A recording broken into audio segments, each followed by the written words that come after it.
係生老病死。呢個大家成日聽啦，係嘛？佛教講苦咧，生老病死係好有普遍性嘅一種一類嘅苦嚟嘅，即係人生歷程必有嘅，人生歷程必有嘅。咁呢度可能大家即係有啲奇怪就係生呢一啲嘅苦咧，老病死可能有意義啦，係咪？即係喺人生歷程裏邊冇人想老，冇人想病，冇人想死噶嘛。呢個會覺得好痛苦啊嘛。譬如老即係好多嘢做唔到啦，或者身體好差啦。病咧包括傷病即係病痛咁我亦都冇人想，死啊更加啦邊個想死啊係嘛即係人生總係即係有生命嘅一日咧，總覺得好似即係一方面就係低級嗰啲嘅快樂啦，肉體嘅快樂啦；一方面總價值實踐你都有生命先實踐到噶嘛係嘛？好多理想都做唔到㗎啦，你死咗之後所以冇人想死咁都冇問題但係點解生會係一種苦咧咁呢度咧，我個人咧就可以咁理解，就係點解會有老病死？因為有生。所以呢個日生都係苦嚟，我咁講有問題。因為你冇生唔會有老有病有死㗎嘛，咁你唔出世點會有老有病有死啫？老病死一定要預設你係生你先有。所以呢個日如果老病死係苦咧，生都係苦嘅，因為你唔生就唔會有啲老病死嘅苦，明白？即係所以八苦其中即係頭嗰4個咧，全部都有普遍意義，一係都有。你唔會冇老冇病冇死㗎嘛係嘛？因為呢個其中4個講人生歷程嘅。咁另外4個咧，亦都係好有普遍意義嘅所以佛教講苦講得好好嘅講苦講好好嘅。另外4種就係愛別離跟住就係怨憎會跟住咧就係求不得跟住咧就係五乘庵。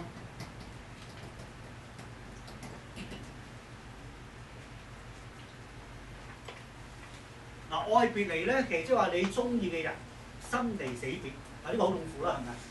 即係我哋人間嗰一最咩痛苦就係對中意嘅人，特別係情深嘅愛侶係好痛苦噶嘛，係嘛？生唔好講話楊愛小龍女嗰啲咁緊要啦，普通嘅夫妻男女朋友都好慘啊嘛，即係不見如隔三秋，你何況你即係出國留學或者去公幹或者甚至移民咁樣好痛苦當然最慘就係死別啦，係嘛？即係生離都唔係咁慘，死別就係你永遠見唔到佢呢個就係人生好大嘅痛苦係咪？但係我哋一定有，總有啲人你好想見，但係見唔到嘅係嘛？咁呢個就愛別離怨憎會就相反啦嗰啲針對死嘅人，但係偏偏咧我哋仲要所謂即係冤家路窄係嘛或者咧係不是冤家不聚頭啊嘛，現實上好多係咁噶嘛係嘛？嗰個人衰到死嘅，但係我老細冇辦法啦，日都見到佢又唔可以得罪佢係嘛？親到佢死你都要，佢講咩你都要聽係嘛？咁呢個就係怨憎會，怨憎會又係我哋成日有嘅，好唔中意人佢哋喺身邊嘅係嘛？成日都會有咁跟住求不得咧，就係指外在嘅對象，我哋有啲好想有，但係得唔到嘅。咁當然好多啦係嘛？我哋好多嘢想得㗎嘛即係希望得到財富希望得到健康希望健康好似頭先講病講㗎希望得到咧係事業得到名譽咁樣。但係我要得係有啊嘛係嘛？即係求不得，基本又係成日好普遍，好多嘢想得唔到呢個叫求不得外在對象，我哋啲欲求滿足唔到咁就五乘庵咧，同其他嗰7種苦唔同咧，就係從內在講嘅，即係其他某個嘢都係外在啲嘢啦。第五乘庵係咩意思咧？五庵咧就係佛教講嘅人嘅5種元素，有啲叫做五蘊。所謂五庵或者五蘊咧，就係所謂色受想行識。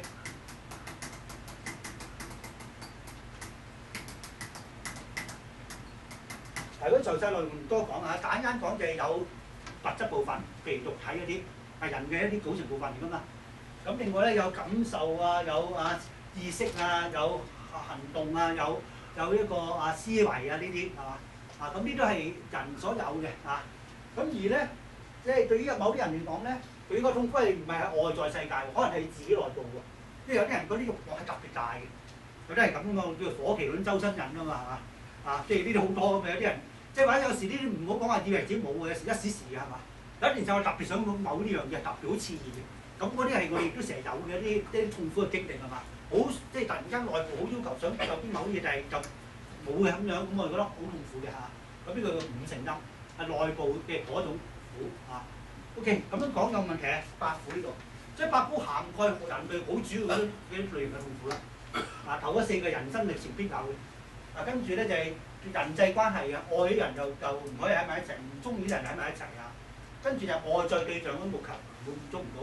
再就係啲內部有啲需求好熾熱嘅火盛嘅意思係咁嘅意思，好熾熱嘅意思。呢啲係煎熬人嘅一啲好大嘅痛苦嚟。所以幾乎好多重要類型嘅痛苦咧都講到。O.K. 八苦呢度咁講有問題。佛教咧唔單止分析到即係苦有啲咩主要類型，同埋最重要就係解釋點解人有啲咁嘅苦所以用正體講咧就係四體講咧就係集。咁如果用後來中觀學派嘅講法咧，就叫做緣起性空。咁我哋覺得中觀學派講法咧更加清楚嘅，我哋中觀學派講法緣起性空，解釋人生嘅苦嗰個原因。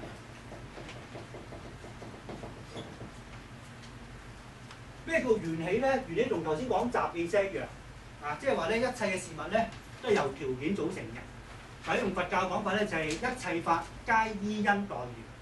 呢個係佛教講法咩叫緣起咧？佛教字眼講嘅一切法皆依因待緣，由條件組成嘅，係被原因決定嘅。咁呢個叫緣起好啦，緣起咧同性空咧，根據牟宗三山講法咧，其實係一個同一命題。牟生係當代新儒家嘅即係代表人物而家有老師啦咁佢呢啲講法講得好清楚㗎，係同一命題，或者叫分析命題，即係話兩個詞意係一樣嘅。緣起即係性空，性空即係緣起咁呢個講法咧，對於西方哲學嘅人咧，讀西方哲學嘅人可能好難了解嘅，因為西方哲學咧其實都講緣起嘅某日，因為西方叫唔叫緣起咧，叫因果原則principle of causality 你讀嗰啲古代、近代啲西方哲學家好多都講因果㗎都某日都講緣起。但係西方哲學冇緣起性空嘅講法嘅喎。如果有咧，如果勉強借用佛教嘅字眼咧，西方哲學應該叫做緣起性不空。所以唔係分析命題，甚至係對立矛盾命題嚟嘅。不過記住，唔係西方哲學裏邊有啲字眼呢度係借用佛教嘅字眼咁講嘅啫。西方哲學裏邊冇呢個字眼㗎。咁呢度要解釋就係咩叫性空啦。頭先解釋緣起冇問題啦，我哋解釋性空啦。性空呢度咧個性咧其實講緊自性，或者用西方哲學嘅講法叫獨立實在性。即係話呢啲嘢咧，佢係自己獨立可以存在嘅，唔需要依賴其他嘢嘅。咁呢我哋叫獨立實在性，或者叫做自性咁至於空咧，其實一個副詞係表示否定意思。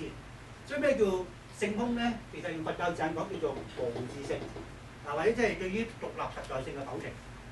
樣嘢包括人，佢係冇獨立實在性，即係話佢唔能夠自己獨立存在嘅，佢一定要依賴其他事物佢先存在嘅。咁呢叫做性空。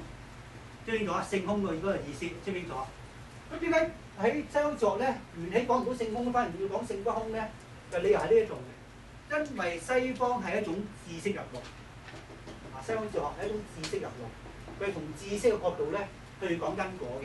因為咁嘅時候咧，每一樣嘢如果我哋都用原因去解釋嘅時候咧，我哋對於嗰樣嘢嘅了解咧，就某日係好真實啦，好實在啦，好合乎理性反省啦。所以緣起喺佢以下咧。我哋可以以為其性不空嘅，即係話事物全部都有實在性。雖然嗰個實在性唔係組合嘅意思，可能係嗰啲原子或者條件嗰啲意思，但係嗰啲都係真實㗎嘛，因為都係合理可以理解㗎嘛但係佛教講性空咧，就正正將事物嘅嗰種真實性否定嘅，所以即係呢個世界如幻如化嘅。如果跟住佛教講法，唔真實嘅係如幻如化嘅。點解會咁咧？係咪佢哋即係理智有問題咧咁樣？係因為個入路唔同。佛教講緣起性空咧，佢係用價值入路嘅。當我哋講人生嘅體驗嘅時候，我哋發覺咧講緣起嘅話咧，最後會有個結論就係性空。講唔到性不空㗎，佢否定自性嘅。點解咧？就係我哋其實呢個係啲人生體驗，呢個變咗唔係一啲知識啦，唔係解釋而係一啲體驗點解我哋有咁嘅體驗咧？就係因為人最主要係講同人嗰度講唔係講一般嘅對象。一般個對象好似西方作知識入度講咧，佢有真實性，呢個唔難理解。但係咧佛教咧，佢唔係講緊物，而係講緊人，係一種價值入路。咁呢個意思唔難理解嘅。如果我哋結合翻我哋人生嘅體驗，唔難。